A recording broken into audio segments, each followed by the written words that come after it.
Hi guys, it's me Kuya Poy and welcome to Matinaw Farm. For this video no, mag-DIY na sa tag outfit para suoton sa akong igsuon sa ilang acquaintance kay ang ilang acquaintance is dapat naka-denim man daw inya wala man po siya gamit pang denim so mao naggama na sadta. Magamit jud ang atong pagka-creative na pagkatao. Kay wa may kwarta mao mag-DIY na lang jud mi. Ang pagtuora pa jud sa bang tao daghan may kwarta. Ambot na lang jud ninyo.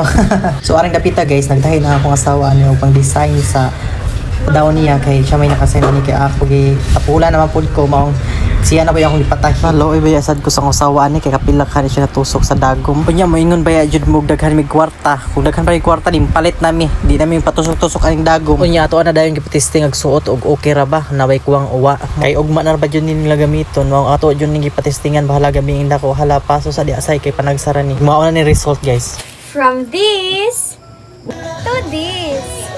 Okay kayo, murag pinalit man day sa di man day ana GDIY ra. Mao makaingon na pud uban ani na nagsayang-sayang og kwarta. Kay sa bagay dato man kuno mi mao yung buhaton magsayang-sayang. Kakaklaro ani nag DIY mi kay wa mi kwarta. Og dire ta matong video guys. Salamat sa pagtan-aw. Bye-bye.